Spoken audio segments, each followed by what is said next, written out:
Hello everyone, how are you doing? This is Nana Kalu. How have you been? How was your Sunday? I hope you went to church. I hope you didn't do the church in my living room chapel. Well, of course, I went to church, and as you can see, I'm dressed in my Sunday best. Of course, church was amazing. Okay, so I wanted to just talk a little bit about something that I have been thinking about for a while, and it's on a topic called unrequited love.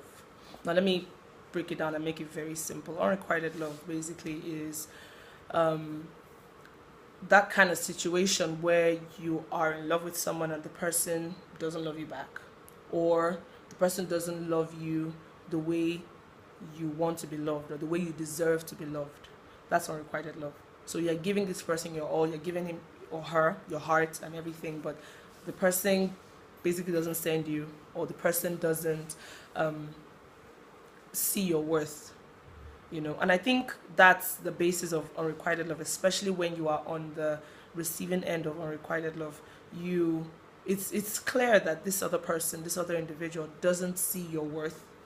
And the truth is, let me say this and make it really straight, to you, whoever you are that you're watching this video. It is not your job, it's not your duty to make someone see your worth. You don't prove your worth to anyone. They are the ones that should see your worth, see you for the wonderful individual that you are. They should see your difference and they should honor it. If they don't, then at the end of the day, it's their loss, because they could have missed out on something amazing, something wonderful, which was you, but they didn't see your worth, and they were not able to appreciate your difference and appreciate the things that make you special and unique, and the wonderful things that you could have added to their lives.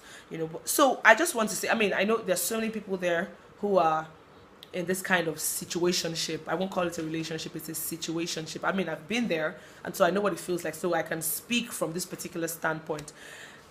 It's not in your place to prove your worth to anyone. Anyone who doesn't recognize your worth and who doesn't appreciate the difference that you bring, then the person basically doesn't deserve to be in your life. That's the truth.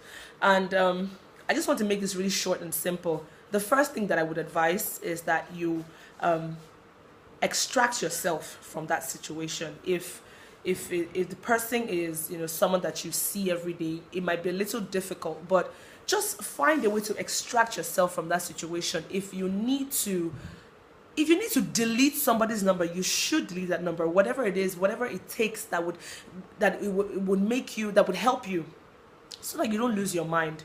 I mean, if you need to stop going to some places. Now, of course, I know that there are certain places that you cannot avoid going to. For instance, if the person is a work colleague, or if the person, goes to the same church or is in the same department as you, that might be a little difficult. That might be a little tricky. But I'm sure that, I mean, the wisdom of God will help you, and you'll be able to, find a way to work around it, so that it's not detrimental to you and to the job that you're doing, whether at work or in church or whatever.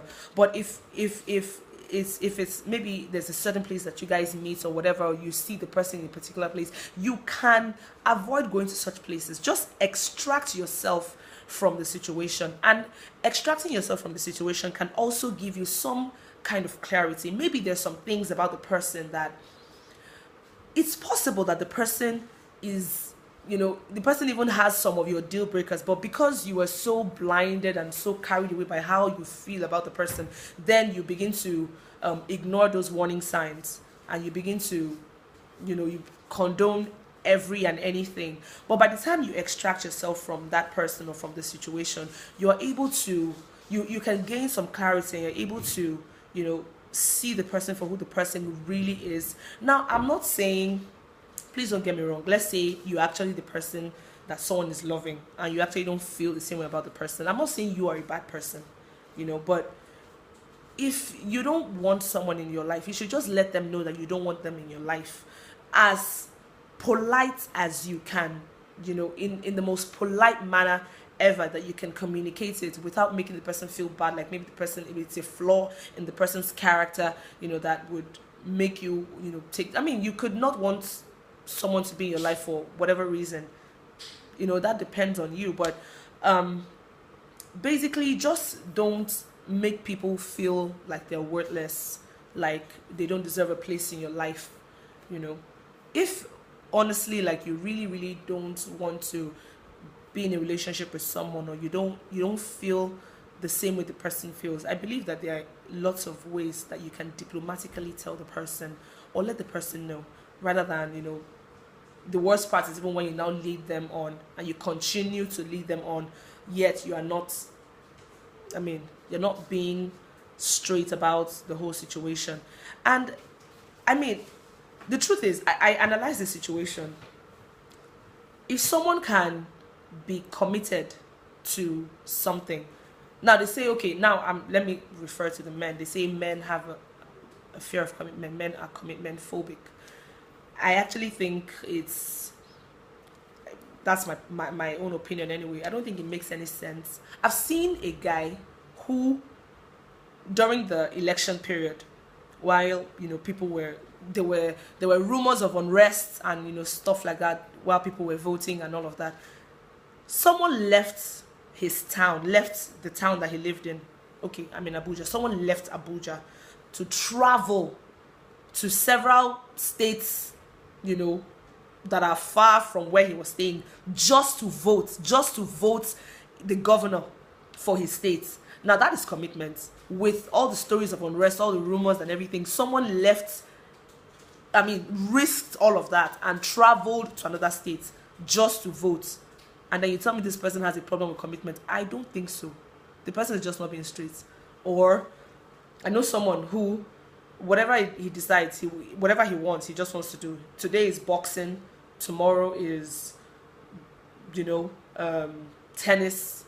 The next day, not like but basically he's committed to these causes and he has stayed consistently with them. Yet when it comes to picking a mate, he's wavering everywhere and it doesn't make any sense. So you cannot tell me that the issue is commitment. The person doesn't have an issue with commitment. The person just, I don't know, for whatever reason, the person has just not been able to commit. However, it's bad to string people along. It is bad to lead people on. You make them feel like, oh, you are interested, but meanwhile you are not. It's a terrible thing, So if you are the one who is giving the love and you're not getting it back, please just save yourself before you come crashing down completely. Save yourself. Like I said, extract yourself from the situation however best that you can, and then just ask the Lord to help you. I know it might sound a little spooky, but I know what I'm talking about because I have been there, like I said, and it really wasn't pretty. It wasn't pretty at all, but there's always wisdom to handle these things. There's always wisdom, and trust me, you will eventually find the person who would see your worth. You would not even, before you say a word, before you do anything, the person already sees who you are, and the person would want you to be in their lives, and they would do anything to make sure that you're in their lives. So why don't you just wait for that one rather than this one that you're chasing around town, trying to prove who you are to. So that's what I really wanted to share. I hope this helps someone out. I hope this blesses someone. Just be you and the right person will come along. So until next time, have a fab Sunday. Bye.